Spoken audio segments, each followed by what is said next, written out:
former Fulton County District Attorney and Sheriff. Formerly a judge, and he knows a little bit about how these things go. From Mohawk Valley, legal eagle, lawman. He is the Sheriff of Fulton County, New York. Just such an amazing guy. This is the Rich Giardino Show, where the Constitution, crime, and politics meet. It's the Rich Giardino Show. I'm Rich Giardino. Today's guest is Timothy Dymond. Timothy is a senior investigator with the New York State Police, and he's also the president of the New York State Police Investigators Association. If you'll think of it, that's like the union for investigators within the state police. Timothy started his career with NYPD as a patrol officer. Then he elevated himself, went to the New York State Police, went through the ranks, and now he's a senior investigator. Every day, Tim is in the battle, fighting not only for his people with the politicians, with the governor's office, with the legislature. Also, at times, he has to step up and challenge some of the leadership within the state police if he thinks that people are being wronged. So, Tim, I want to thank you for coming on and sharing some of your time with us. I know time's a premium for all of us, but thanks for coming on tonight. Thanks for having me, Rich. I appreciate it. And I forgot to mention, Tim represents not only the active duty investigators, but he represents the retired investigators. And some of the retired investigators move out of state, but they still stay active with the association because they send out email blasts. They do other things to notify the retirees and active duty as to what's going on. So one of the first topics I want to address with Tim is both Tim and I, Tim has interviewed several times with me on WGY, constantly updating the changes that he and I see. But the first thing I want to talk a little bit about is the challenges we faced since 2020, when really the protests turned into riots across the country and the defund police movement and some of the civic organizations, which sounds nice saying the civic organizations, but when they're aimed at destroying police agencies, defunding police, they're really making it unsafe for everyone, not just for police. So, Tim, tell us a little bit about what you've observed in the last 4 or 5 years in your role as president. Absolutely. So first off, I came to the New York State Police Investigator Association, and I ran for president during the turmoil of 2020, shortly after George Floyd, right in the center of COVID. And one of the reasons I took the position, or I ran for the position, was I saw our profession under attack. And I wasn't sure we had the right voices out in front saying, hey, you know, we can improve, but we do a lot of things right. We have a lot of good people. And we're not saying that it's perfect, because nothing in this world is perfect. But I know many, many people just like you, Rich, that would die for a complete stranger on any given day. And I felt like that was a message we need to get out. As those reforms and they're pushed, and you can just feel the whole culture around policing change. You felt like instead of people walking proud and telling people, hey, my son's a police officer, my father's a police officer, it became something that was hidden. And I saw it with my own kids. They started seeing on social media, there were attacks towards police and ACAB and F12 and all this stuff where my children were saying, what is this all about? Why do they hate police officers? Because my kids know so many good police officers. All of those things, Rich, have led to a recruitment and retention crisis that you and I have discussed. I don't know where it ends, and I don't think it ends anytime soon. And what we're seeing is less and less people, like you said, recruitment, less and less people want to get involved because the mentality of the younger people coming up is police are bad, police are evil. I always say, and I've said it when we've interviewed before, I said, we're the only profession that you shoot bottle rockets at us, you throw frozen water, you try to ambush us, you shoot at police, you stab us, you fight with us, and then you turn around and call 911, and we don't say, what's your identity, how do you identify today, what's your religion, what's your politics, what's your race? We say, what's your emergency, the dispatchers, and they send us. And in fact, one of the shows I'm doing is with the dispatchers because they handle in this country hundreds of millions of calls across this country, and they are really the first persons within the criminal justice and public safety field your call. And then they get isolated because they send you guys or my guys or the city PDs, town PDs to handle calls, and they're sitting at an office, communication center, and they can't tell what's going on in the field. And a lot of times our portables don't work. and a lot of times like that. One of the things that you and I have talked about is it's not all about the money anymore. And before, it wasn't about the money for a lot of people. It was a 20 years before the state police got a big bump. And then the recruitment was, hey, if you want to be law enforcement in New York, you're going to get the best salary in the state police. You're going to be assigned to a troop that's out of your hometown, but within a couple of years, you'll be home. And don't realize the toll that it takes on families. They don't realize the tolls it takes on your loved ones and the toll it takes on police officers themselves. We are a profession where 1 minute you're sitting at a desk or you're talking to somebody about a kid's stolen bicycle, and the next minute you got a mentally ill person with a knife fighting with their family, and you're the one who's got to step in. And we go from 0 to 100 miles an hour, get places, and that wears. And we have a higher incidence of cardiac, a higher incidence of strokes, a lot more divorces, and I agree with you. We do have problems, but we could have worked better to resolve bail. We could have worked better for discovery. When you and I started, and I started probably when you were born, 1979, I was in college and law school, and I worked for a village police department. But that was when if you had a domestic on a Friday night, you did sergeant's bail, 250. They sat in jail for the weekend. They sobered up. They went to work Monday, and things were better. Now we have a lot of domestic violence programs we didn't have, and we have pro arrest that we didn't have. But bail was a tool, and not just to ensure they return to court. We also see it if somebody fought with us on the road or resisted. Judge would set bail, keep them in jail over the weekend. So there was an immediate consequence. There's no immediacy to these consequences. And what's your feeling on how your administration is directed by the governor as the chief executive? What's your feeling on when they task more and more responsibilities on troopers and on law enforcement? We've become mental health counselors, and we used to do that informally. You know that we become domestic violence counselors. We become medical people. We have the defibrillators in a lot of the cars. People have basic life support, life-saving skills. What's your feeling when they, in one breath we're evil, but then in the next breath they want us to do more and more? How do you feel about that? The workload has certainly grown for everyone, for deputies, for troopers, for city cops, town cops. It's growing. Morale is dropping. And what's always been amazing to me is no matter how much work they put out and no matter how many resources they take away, our people always seem to get the job done, which we always say as a union isn't necessarily a good thing, right? Because we're always saying we need more people. My people will work until their hands fall off just to get the job done because it's for good people, innocent people. They're trying to stop bad guys from doing bad things. But we're saying we need more people. And the problem is when you run so hard on this smaller group, guess what? I mean, I have people heading for the door, Rich, like I've never seen. I had 5 people retire in the last 3 days in our union. How short-handed would you say the state police is at this point, like percentage-wise? Because I know we're constantly struggling. You guys too. So the governor had she put out, I think it was last year, she wanted to hire 1,000 new troopers in a calendar year because we were short and we're having some major retention issues. So they have been hiring and they've been hiring like crazy. The problem is we are bleeding so bad on the back end that all of this hiring it's not increasing the number, right? It's numbers in, numbers out. And the problem is it's inexperienced numbers in that have no street experience, no criminal experience.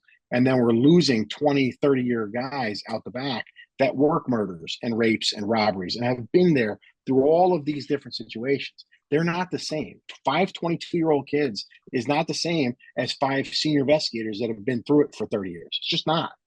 Yeah, all the education, all the training is great, but until you handle real life situations with real people, you don't know. And one of the things a lot of people don't understand is I'm a small rural county. I have from me down to the last deputy, there's 31 of us. I run a jail and a communication center. But when we have a homicide, we have a fatal, we call you, state police, and we're noticing more and more the threshold is getting higher and higher to utilize resources because of the shortages you guys are experiencing. It would always be, we can send somebody out to a fatal. We'll have a unit come, and they would get a unit together for accident reconstruction. You have a dive team. underwater recovery unit, Dave Fisher and his people that go all over their need to go, when they go, and they're even stretched thin. Everything, we rely more and more on you, and the less people we have, we rely on you, and you have less people. So I mean, it's just a cycle that people don't understand. Talk to us a little bit about, so people understand. If you're on call as an investigator, your call weekend, it's Christmas. Mhm. Doesn't make a difference, does it? If you got to go, you have to go. And if you're working Christmas, you're going to something. Yeah. As you and I both know, there's always a spike in domestics around Christmas Eve and Christmas. Families brought together. There's a lot of drinking. So unfortunately, you're on call. You're going out 2 in the morning, 3 in the morning. Your kid's birthday, your anniversary. If it rolls to you on that day, you're going. And if it's if it's say a homicide, and we're called, then everyone's going. The whole back room, it'd be 5, 6, 7 investigators. They're all going to try to work that case in that first 48 hours to put it together while it's fresh. And people don't realize. So you're leaving your family, dinner table at Christmas. You're doing what you have to do, and not just Christmas, any holiday. The other thing is, I think is very important that people don't understand is that the amount of resources that you guys once had, you have a lot of technical stuff, but if you don't have enough people deploy them to assist, I mean, we used to call computer crimes all the time. Everybody's Mhm. short because they have to by nature. Things of interest that I think the public should know is the state police this year opened a second academy at one of the community colleges Mhm. just to try to stem the flow, like you said. But you put in young people, you got young people in there, and there's this big donut hole where all the experienced guys are gone who could teach it. This is what we do. This is how you handle that situation. Don't go to a scene and say, you run your mouth again, I'm going to arrest you. Mhm. I always tell guys, don't tell people you're going to arrest them unless you're going to be able to arrest them, Yeah, that's and that's absolutely right. the other thing we see, I think, is that, it used to be, and I think it is with the older guys, people been around like yourself and I, that it was a good shift if we didn't have to arrest somebody. It's a Mhm. good shift. I mean, numbers are important and enforcement law is important, but sometimes if you're able to resolve a dispute, resolve something, settle it, and you don't have to gauge success by an arrest. Success could come in a variety of ways. Talking to a kid Mhm. who's had problems and getting him to realize your mother doesn't hate you. Your mother wants you not to be like your father. Sometimes absent fathers can have alcohol or drug problems and Mhm. create a lot of havoc in a kid's life and aren't there when they should be, and that adversely affects the child growing up. So I think that we've grown away from that because, like I think part of it is we just don't have the manpower to take the time to do the community policing. And that just doesn't mean walking a beat. It means talking to the neighbors, Yeah. talking to people, pulling into the diners. Things have changed. But again, I agree with you. I think a lot of young people, they still want to help. I think they don't understand. I don't think they understand that there's a target on their back from the attorney general. And you had a member who was, I thought one of your members was under indictment. And there was the road trooper who did the chase. So a fleeing felon who's got a lengthy record gets in an accident, his child dies, and the trooper gets indicted, not the father who's got the record and who's driving recklessly and Mhm. caused the thing instead of pulling over. And so the we have a system in New York, which is in some states also, where the local prosecutor doesn't handle a case where there's a death involved and police are involved. So we had one where there was a suicide, but I notified the AG's office because my fear was only our guy saw the suicide and it wasn't on video.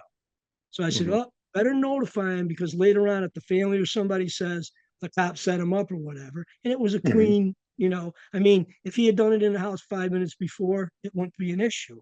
But he came around the house and unfortunately shot himself in front of our guys, Mhm. and it was a plainclothes guy, so he didn't have a camera. It's Mhm. just coming around the corner. So we also in New York City, and it doesn't apply to us yet, but I think it's coming. They have removed the qualified immunity for the first $20,000. So now a police officer can get sued personally for a civil rights violation, and the first 20,000 comes out of his personal assets, which I fear that they'll try and spread that across the state. You know, let's talk about some of the hard. Let's talk about some of the things that I think are ridiculous. I had a call. Well, I don't want to say that. I strike that. I had a call, guys. So I had a press conference with the Sheriff's Association, and one of the reporters, they were talking about the retail task forces on petty larceny and larcenies, and we're going to raise stealing property if you touch the store employee to a felony. Well, that is a felony. It's called robbery if you forcibly steal property. Mhm. But he said to us, well, what do you think the police and the retail stores can do better to work together and stop the petty larcenies? And I said, let me see if I understand you. You want to know what we can do better to stop the petty larcenies in the retail stores? I said, how about the people that are stealing stuff? Stop stealing stuff. Mhm. That's the solution. Yeah. Have some moral compass. Teach your kids, show an example.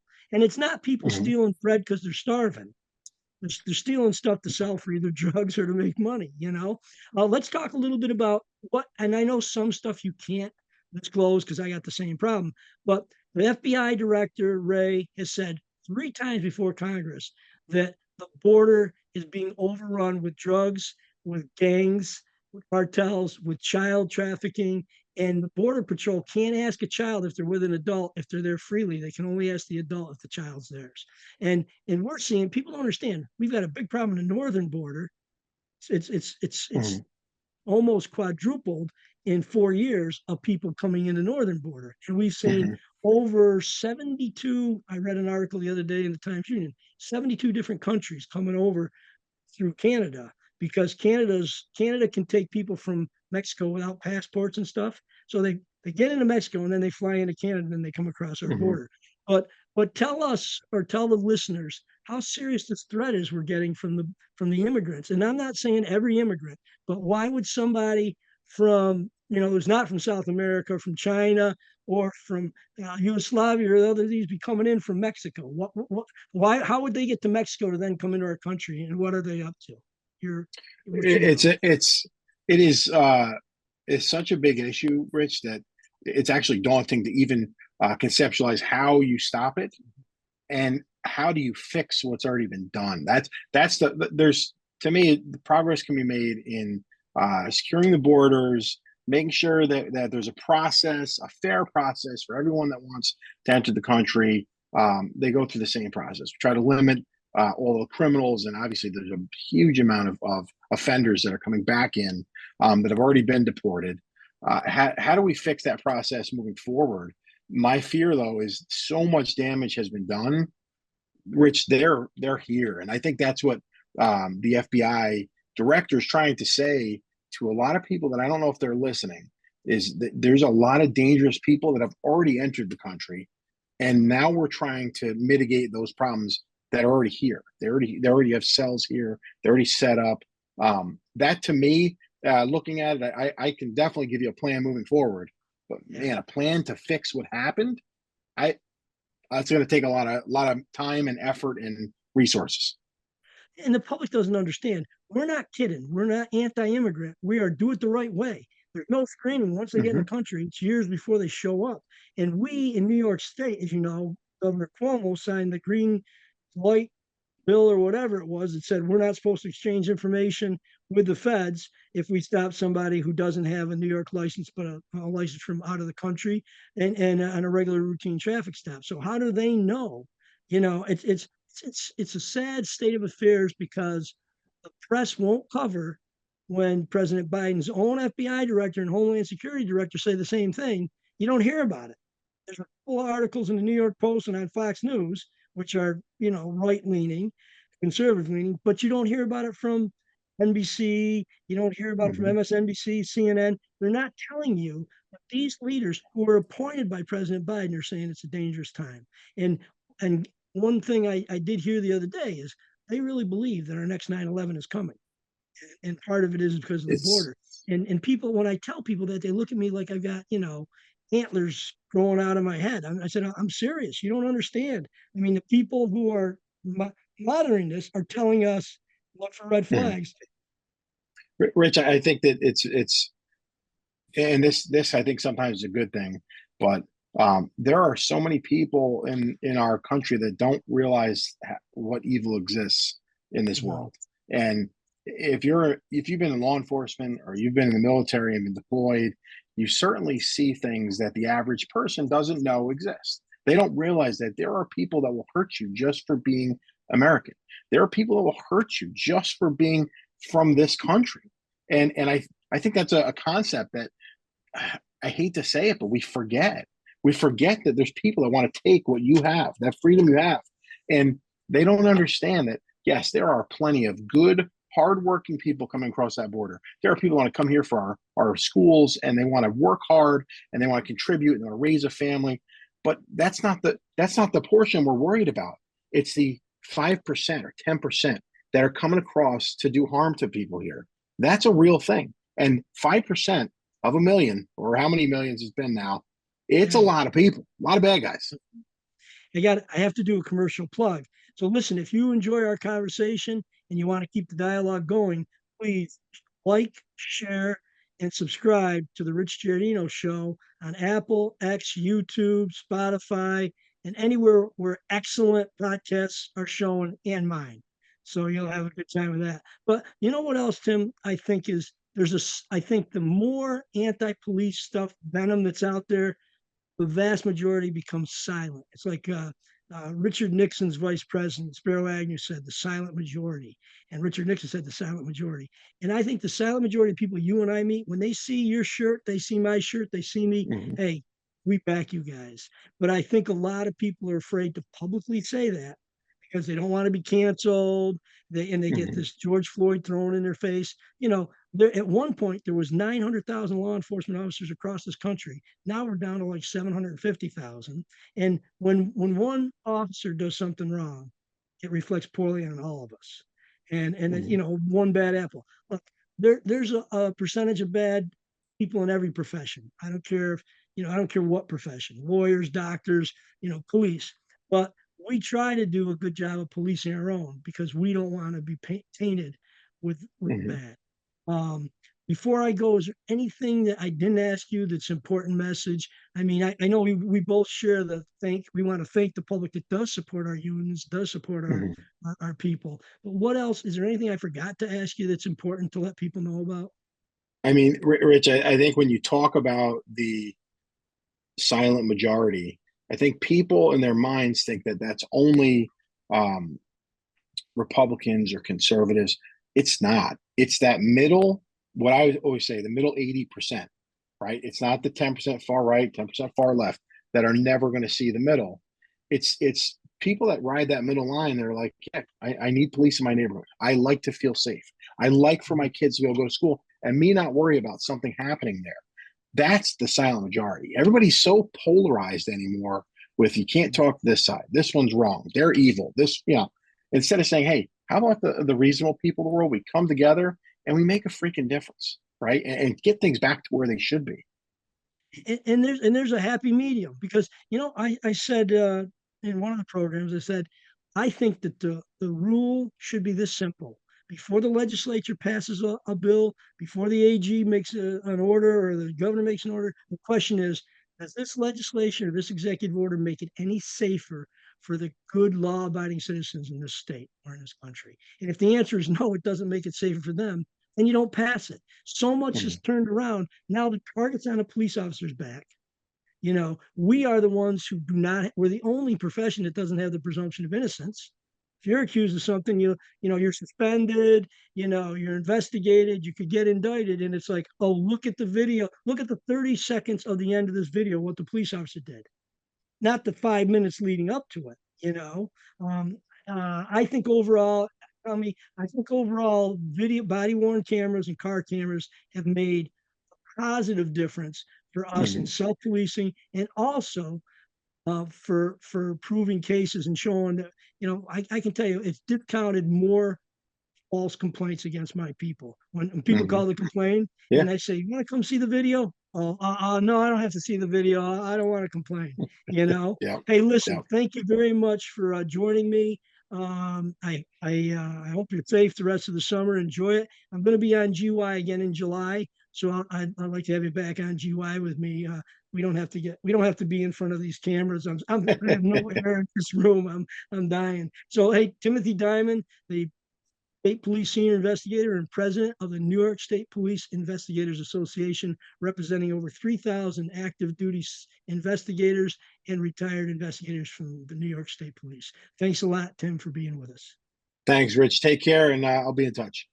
Okay. Hey, listen, you have a good summer. Thanks a lot. You too. Appreciate it. Like and subscribe to The Rich Giardino Show, part of the Elite Influencer Network, wherever you get your podcasts. And we'll see you next time on The Rich Giardino Show, where the Constitution, crime, and politics meet.